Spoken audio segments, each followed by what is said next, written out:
Hello friends, कैसे हो? सभी का आदर्श कैरियर क्लासेस में बहुत बहुत स्वागत है।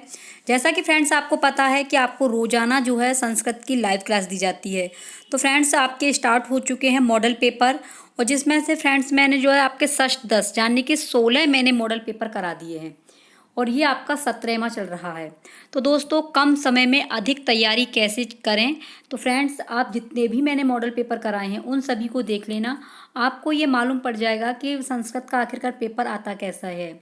और दोस्तों जितने भी आपके प्रैक्टिस सेट हैं बस प्रैक्टिस कीजिए, उनमें से ही आपके क्वेश्चन आ जाते हैं। थोड़ा सा बस तरीका बदल जाता है, बाकी के दोस्तों आपका वही आते हैं जो आपके मॉडल पेपर में जो प्रश्न दिए जाते हैं।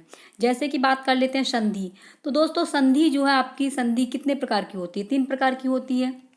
तो क्वेश्चन जो है थोड़ा सा बदल जाएगा, बाकी के आएंगे सब जो है इसी मॉडल पेपर के अंदर के से। ठीक है फ्रेंड्स, तो देख लेते हैं कि आपका जो है यूपी टेट 2021 में मॉडल पेपर किस तरीके से आएगा संस्कृत का। तो फ्रेंड्स ये रहा आपका संस्कृत का मॉडल पेपर। ठीक है दोस्तों, तो इसमें आपको जो है पहला क्वेश्चन दिया गया है बालकई हस्यते, यानी कि वाच्य। तो वाच्य कितने होते हैं दोस्तों? वाच्य जो आपके 3 होते हैं। कितने होते हैं? 3। नंबर 1 होता है कर्तवाच्य, नंबर 2 होता है आपका कर्मवाच्य, और नंबर 3 होता है आपका भाववाच्य। ठीक है, तो अब इसमें पूछ रहा है बालकई हस्यते, वाक्य में वाच्य परिवर्तन होगा। तो आपको वाच्य परिवर्तन करना है। बताइए क्या होगा? बालकः हसन्ति, बालकः हसति, बालिका हसति, या इनमें से कोई नहीं। तो ऑप्शन क्या जाएगा दोस्तों? बालकई हस्यते का आंसर जाएगा बालकः हसंती, यानी कि ए ऑप्शन बिल्कुल सही है। तो दोस्तों फटाफट से लाइव आ जाया करो और आंसर दिया करो, जिससे आपका स्कोर पता पड़े कि आपका कितना स्कोर संस्कृत का चल रहा है। क्योंकि दोस्तों आपको संस्कृत में लाने हैं 30 में से 30 नंबर, इसलिए फ्रेंड्स मैं डेली आपको मॉडल पेपर करा रही हूँ कि जिससे आपका स्कोर अच्छा जाए। दूसरा क्वेश्चन है आपका शिक्षण प्रक्रिया किस सीमा तक सफल है। जो शिक्षण प्रक्रिया है वो किस सीमा तक सफल है इसका पता लगाया जाता है। मूल्यांकन से, समाज से, प्रधानाचार्य से, इनमें से किसी से नहीं।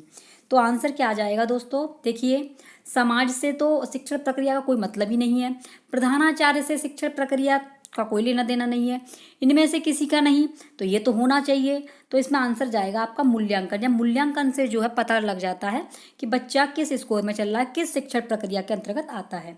तो ऑप्शन आपका ए जाएगा मूल्यांकन से। ठीक है, अगला क्वेश्चन है अच्छे पठन के गुण बताए गए हैं। जो अच्छे पढ़ना है, अच्छे पठन के जो गुण बताए गए हैं वो किस में बताए गए? मनुस्मृति में, याज्ञवल्क्य में, या आपके अर्थशास्त्र में, या निरुक्त में, किस में बताए गए हैं? तो ऑप्शन जाएगा दोस्तों आपके बी की ओर, याज्ञवल्क्य में अच्छे पठन के गुण बताए गए हैं। अगला है हितोपदेश का संबंध किस विधि से है। जो हितोपदेश है उसका संबंध किससे है? सूत्र विधि से, कहानी कथन से, भाषण विधि से, या उपयुक्त सभी। बताइए कौन सा है? तो आंसर जाएगा दोस्तों कहानी विधि से। हितोपदेश का संबंध जो है वो आपका कहानी कथन विधि से है। तो ऑप्शन क्या है आपका? ऑप्शन जाएगा आपका बी की ओर, यानी कि आपका जो हितोपदेश है ये फ्रेंड्स आपकी नारायण पंडित ने लिखी है। ये वाला किसने लिखा है? आपका नारायण, ठीक है, पंडित जी ने लिखी है। ये नारायण पंडित की रचना है हितोपदेश। ठीक है, तो अगला क्वेश्चन है आपका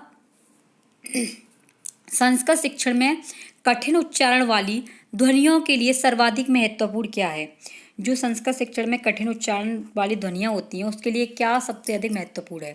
सक्रियता का सिद्धांत, क्रमबद्धता का सिद्धांत, अभ्यास का सिद्धांत, या इनमें से कोई नहीं। बताइए कौन सा ऑप्शन जाएगा? तो दोस्तों ऑप्शन जाएगा आपका, बताइए, अभ्यास का। क्यों? करत करत अभ्यास से जड़मत होते सुजान, रसरी आवत चाल पर सिल पर पड़त निशान। यानी कि दोस्तों अगर संस्कृत के शिक्षण में कोई कठिन उच्चारण वाली चीजें हैं तो आप अभ्यास कीजिए, अभ्यास से वो कठिन उच्चारण आपके सरल बन जाएंगे।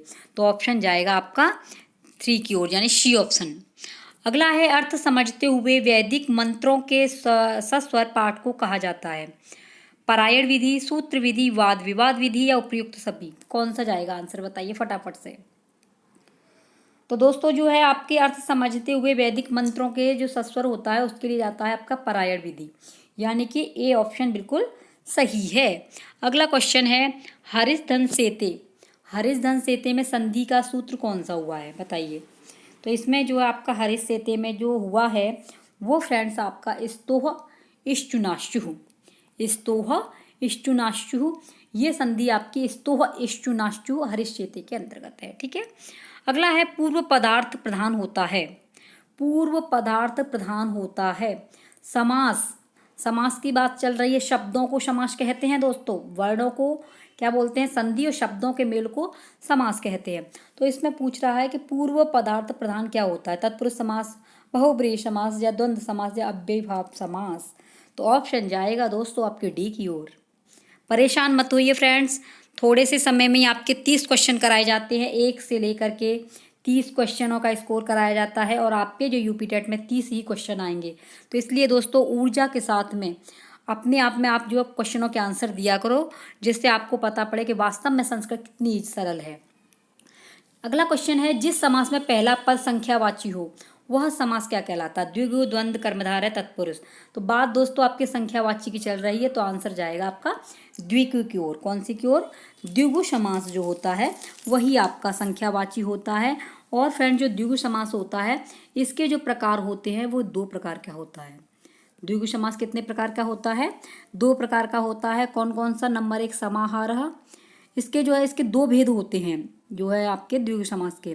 तो इसमें सबसे पहले है वो है आपका समाहार, समाहार द्विगु, और दूसरा दिया गया है आपका उत्तर पद, उत्तर पद द्विगु। ठीक है, तो समाहार का अर्थ क्या होता है? समुदाय या इकट्ठा होना। इसका मतलब क्या होता है? समुदाय या इकट्ठा होना। तो आंसर कौन सा जाएगा आपका जो है द्विगु। जिस समास में पहला पद, तो पहला पद संख्यावाची होगा, वो आपका द्विगु समास के अंतर्गत आता है। अगला है आपका पुटपाक प्रतीकाशो रामस्य करुणो रस किस कवि से संबंध रखता है? तो मतलब इसमें दिया गया है कि जो है पुटपाक प्रतीकाशो रामस्य करुणो रस जो है वो किससे संबंधित है? तो बताइए, कालिदास से, भास से, या भवभूति से, या अश्वघोष से? बताइए दोस्तों आंसर किसकी ओर जाएगा? तो ये जाएगा आपका भवभूति, यानी कि ऑप्शन सी। और भवभूति जो थे ये दोस्तों भगवती संस्कृत के महान कवि एवं सर्वश्रेष्ठ रचनाकार हैं।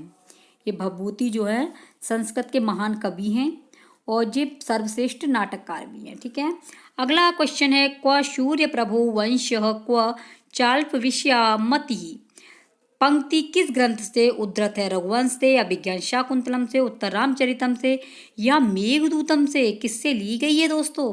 तो ये ली गई है आपके रघुवंश महाकाव्यम से। किससे ली गई है? रघुवंश महाकाव्यम से। और रघुवंश महाकाव्यम जो लिखा है ये कालिदास जी ने लिखा है। ठीक है, किसने लिखा है रघुवंश महाकाव्यम? कालिदास जी ने। ठीक है दोस्तों, तो इसमें लिखा है कि कहाँ सूर्य के समान प्रभावशाली वंश और कहाँ मेरी अल्प विषय वाली बुद्धि। क्व सूर्य प्रभो मतलब कहाँ सूर्य के समान प्रभावशाली, वंश क्व चाल्प विषयामति वंश, और कहाँ मेरी अल्प विषय वाली बुद्धि। मति माने क्या हो गया? बुद्धि। तो ये कहा गया है रघुवंश महाकाव्यम में, और रघुवंश महाकाव्यम लिखा हुआ है आपके कालिदास ने। और इस नायक के जो है ये रघुवंश महाकाव्यम है, इसके नायक जो है वो हैं आपके दिलीप। कौन है दोस्तों? दिलीप। रघुवंश महाकाव्यम के दिलीप जो है नायक हैं, और नायिका जो है वो है आपकी सुदक्षिणा। इसे भी याद कर लेना, सुदक्षिणा इनकी नायिका है। किसकी? आपकी रघुवंश महाकाव्यम की। ठीक है, अगला क्वेश्चन है आपका, कौंतेय पद में कौन सा प्रत्यय विद्यमान है? कौंतेय, इज, आय, ड़क, ड़ियत, कौन सा जाएगा आंसर? तो आंसर जाएगा आपका ड़क की ओर। ठीक है, सी ऑप्शन सही है। अगला है, कर्त शब्द में कौन सा प्रत्यय है? कर्त में तब्यत, प्रच, तब्यत, अनियर। तो कौन सा है दोस्तों आपका तब्य में? तो कर्त शब्द में कौन सा प्रत्यय है? तो कर्त में दोस्तों आपका जो है बी ऑप्शन सही है, त्रच प्रत्यय है इसमें। ठीक है, 73 का आपका बी ऑप्शन सही है। उपगंगम में कौन सा समास है? उपगंगम, तो पहले आपका उप लगा हुआ है, तो आपको सबको पता है कि ये जाएगा अव्ययीभाव समास में। ठीक है, यानी कि बी ऑप्शन बिल्कुल सही है। उपगंगम किसका है? अव्ययीभाव समास का। अगला है, किरातार्जुनीयम में अर्जुन भगवान शंकर से किस अस्त्र की प्राप्ति करते हैं? पाशुपत, चक्र, गदा, इनमें से कोई नहीं। तो बताइए 75 का जाएगा दोस्तों। जो किरातार्जुनीयम में अर्जुन भगवान ने शंकर से जो अस्त्र की प्राप्ति की है वो है पाशुपत, यानी कि ए ऑप्शन बिल्कुल सही है। तो जो भाई बहन हमारे चैनल पर नए हैं तो फटाफट से सब्सक्राइब कर लेना दोस्तों, क्योंकि 4 डेली क्लासेस रोजाना आपको क्लास दी जाती है। किसकी फ्रेंड्स? संस्कृत की दी जाती है। डेली में प्रैक्टिस सेट कराए जा रहे हैं, संपूर्ण सिलेबस हल करा दिया है। तो फ्रेंड्स सब्सक्राइब कर लेना, जो भी भाई बहन जो भी हमारा यूट्यूब परिवार चैनल पर नए हैं तो सब्सक्राइब करना बिल्कुल मत भूलना। और फ्रेंड बेल आइकन की घंटी को बजा देना, जिससे जो है आपकी जो रोजाना की जो नोटिफिकेशन है वो आप तक पहुंच सके। ठीक है दोस्तों, वीडियो को शेयर करना बिल्कुल ना भूलना। अगला क्वेश्चन है आपका, उत्तर रामचरितम, जो उत्तर रामचरितम की जो कृति है वो किसकी है? दंडी, भभूति, भास, श्रीहर्ष, सबको पता होगा। बताइए उत्तर रामचरितम किसकी रचना है? तो उत्तर रामचरितम दोस्तों आपकी भवभूति की है। किसकी है? भवभूति की रचना है दोस्तों। और इसमें फ्रेंड्स 7 अंक हैं। कितने हैं? 7 अंक हैं इसके अंदर, यानी कि आपके उत्तर रामचरितम के अंतर्गत 7 अंक आते हैं और ये भवभूति ने लिखी है। अगला है अंतस्थ वर्ड, कौन कौन से अंतस्थ? तो बात आपकी अंतस्थ की चल रही है, तो ये अंतस्थ होंगे दोस्तों य व र ल। 4 होते हैं अंतस्थ वर्ड आपके। ठीक है, कौन कौन से हैं? य व र ल। अगला क्वेश्चन है ऊष्म व्यंजन, कौन सा है? ऊष्म व्यंजन किसे कहते हैं? तो दोस्तों आपकी ये आ रहा है श, तो इसमें आ जाएगा आपका जो है श श शह, यानी कि डी ऑप्शन चला जाएगा आपके। ठीक है, इससे याद कर लेना। इसमें जो आधा जो आ रहा है आपका षटकोण वाला श, तो ये श जितने भी श आते हैं वो ऊष्म के अंतर्गत आते हैं। इनकी संख्या भी 4 होती है, इनकी संख्या भी 4 होती है। अगला है दैत्यारी, दैत्य प्लस अरी में कौन सी संधि है? बताइए। स्वर संधि, व्यंजन संधि, विसर्ग संधि, पूर्व रूप संधि, कौन सी संधि जाएगी? ये है दोस्तों आपकी स्वर संधि। दैत्यारी में कौन सी संधि है? स्वर संधि है। अगला क्वेश्चन है आपका, नायक का संधि विच्छेद क्या होगा? नायक, तो नायक का जो संधि विच्छेद होगा वो होगा फ्रेंड्स आपके नई प्लस अकह, नई प्लस अकह, यानी कि आपका सी ऑप्शन है। और ये आपकी जो नायक अयादि संधि है, कौन सी है? अयादि संधि है। और अयादि संधि का जो सूत्र है वो है फ्रेंड्स आपका एचो अय वाया वह, एचो अय वाया वह, ये वाला आपका सूत्र है आपका अयादि संधि का। तो सूत्र, इसका आंसर क्या जाएगा? नई प्लस अकह। अगला है अक्षणा काढ़, इसमें अक्षणा शब्द के साथ तृतीय विभक्ति सूत्र से प्रयुक्त हुई है। आंख से काना, तो क्या जाएगा इसमें? अंग में विकार है तो सीधा सा पता है ये नांग विकार चला जाएगा। अगला है परस्मयी पदी देने के अर्थ में, परस्मयी पदी देने के अर्थ में दा धातु से प्रथम पुरुष बहुवचन में रूप क्या बनेगा? बताइए कौन सा बनेगा?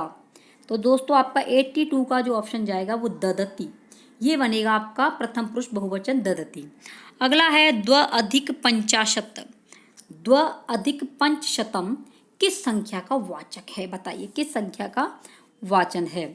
तो द्वय अधिक पंचशतम, पंचशतम माने हो गया आपका पंच माने 5, शतम माने 100, द्व माने 2।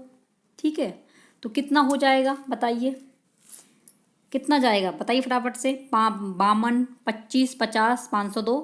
तो द्व अधिक पंचशतम, शतम माने 500 और द्वय माने 2, तो आंसर कौन सा जाएगा आपका? डी की ओर, यानी कि 502। तो 83 का क्या ऑप्शन है आपका? अगला जो क्वेश्चन का आंसर क्या है? यानी कि 502, डी ऑप्शन बिल्कुल सही है। और फ्रेंड्स आपका जो 52 है, 52 को बोलते हैं द्विपंचाशत। क्या बोलेंगे इसे? द्विपंचाशत। और 50 को बोलेंगे पंचाशत। 50 को क्या बोलेंगे? पंचाशत। और फ्रेंड्स आपका 25 का पंचविंशति बोलेंगे, पंचविंशति। तो आपका आंसर जाएगा डी की ओर, 502। अगला है जलनिधि पद का पर्याय शब्द है। देखो मेघ, चंद्र, आपका समुद्र, मत्स्य। तो आपका मत्स्य माने क्या है? मछली। अब पूछ रहा है इसमें जलनिधि का पर्यायवाची क्या है, तो बताइए 84 का क्या जाएगा? 84 का दोस्तों आपका जो है जलनिधि पद पर्याय का पर्यायवाची जो है वो आपका पद का पर्यायवाची शब्द पूछ रहा है। तो आपका ये मेघ, बादल, चंद्र माने चंद्रमा, जलनिधि माने समुद्र। तो जलनिधि, तो ये आपका समुद्र पर्यायवाची पूछ रहा है, तो आंसर आपका जाएगा सी की ओर। समुद्र माने क्या है? जलनिधि, जलनिधि का पर्यायवाची आपका समुद्र होगा। तो 80 जो आपका आंसर सी की ओर चला जाएगा। अगला क्वेश्चन है आपका, नदी शब्द से सप्तमी विभक्ति एक वचन में रूप क्या बनेगा? नदी सप्तमी एक वचन, तो बनेगा आपका नद्याम। कौन सा बनेगा? नद्याम। ऑप्शन आपका जाएगा सी की ओर। अगला क्वेश्चन है दोस्तों, अशुद्ध वाक्य का चयन कीजिए। अब इसमें अशुद्ध वाक्य का चयन पूछा है, तो अशुद्ध वाक्य का चयन देखिए, रामम बिना जीवितम नोत्सहते, रामेण बिना जीवितम नोत्सहते, रामात् विना जीवितम नोत्सहे, रामस्य विना जीवितम नोत्सहे। तो आंसर बताइए दोस्तों कौन सा जाएगा? रामस्य बिना जीवितुम नोत्सते होगा। इसमें यह है आपका डी ऑप्शन, रामस्य बिना जीवितुम नोत्सते, अशुद्ध वाक्य आपका डी। अगला है बृहत्त्रयी में नहीं गिना जाता है, बृहत्त्रयी में नहीं गिना जाता है। तो दोस्तों आपका कौन सा नहीं गिना जाता है? रघुवंश महाकाव्यम आपके बृहत्त्रयी में नहीं गिना जाता। बाकी गिरातार्जुनीयम, नैषधीयम चरितम, शिशुपाल वधम ये सभी बृहत्त्रयी के अंतर्गत आते हैं। ठीक है, अगला जो क्वेश्चन है वो है आपका राजा दिलीप की पत्नी का क्या नाम है? अभी मैंने बताया था, बताइए। इंदुमती, सुदक्षिणा, लक्ष्मी, उपयुक्त में से कोई नहीं। वेरी वेरी इंपॉर्टेंट है, राजा दिलीप की पत्नी का नाम क्या है? बताइए फटाफट से कौन सा आंसर जाएगा। तो दोस्तों अभी बताया था अभी मैंने आपको, सुदक्षिणा। कौन सा था? सुदक्षिणा, दिलीप की पत्नी थी ये सुदक्षिणा। लता कुंजई गुंजन धवल लिप पुंजम चपलियम में अलंकार कौन सा है? तो सबको पता है दोस्तों, जब आवृत्ति बार बार हो जाती है तो वहां पर आपका अनुप्रास अलंकार चला जाता है। तो इसका आंसर जाएगा दोस्तों आपका अनुप्रास अलंकार। ठीक है, कौन सा जाएगा? यानी कि इसका बी ऑप्शन बिल्कुल सही है। अगला क्वेश्चन है दोस्तों लास्ट, परेशान मत होइए। जीवेशु मानवः श्रेष्ठः वाक्य में रेखांकित पद में विभक्ति विधायक सूत्र कौन सा है? जीवों में मानव श्रेष्ठ हैं, जीवों में मानव श्रेष्ठ हैं। तो ऑप्शन कौन सा जाएगा इसमें? आधारो अधिकरणम यत सप्तस्य अधिकरण च यतश्च निर्धारणम साधु साधु प्रयोग च। कौन सा जाएगा फटाफट से बताइए। तो ऑप्शन दोस्तों आपका जाएगा सी की ओर। कौन सा जाएगा? सी की ओर जाएगा, क्योंकि फ्रेंड्स इसमें यतश्च निर्धारण सूत्र से जीवित में सप्तमी विभक्ति हुई है। ठीक है फ्रेंड्स, तो ये मैंने आपको 1 से लेकर के 30 क्वेश्चन करा दिए संस्कृत के। आई होप दोस्तों कि आपकी संस्कृत बहुत अच्छी तरीके से समझ में आती होगी, और फ्रेंड्स जो मॉडल पेपर कराए हैं वो भी आपकी अच्छी तरीके से समझ में आएगी। क्योंकि फ्रेंड्स करत करत अभ्यास से जड़ मत होत सुजान। आप सिर्फ जितना हो सके प्रैक्टिस कीजिए, जो भी आपके पास में रिवीजन कीजिए, कोई भी चीज़ नई उठा करके मन देखिए। अगर आप कोई नई चीज़ उठाएंगे तो आपका जो पुराना है वो भी आप भूल जाएंगे। नोट्सों के चक्कर में मत पड़ो, जो भी आपके पास नोट्स हैं बस उन्हीं से तैयारी कीजिए, और दोस्तों आप अपना यूपी टेट अच्छी तरीके से क्वालिफाई कर पाएंगे। ठीक है फ्रेंड्स, मिलते हैं नेक्स्ट मॉडल पेपर के साथ में। जय हिंद, जय भारत।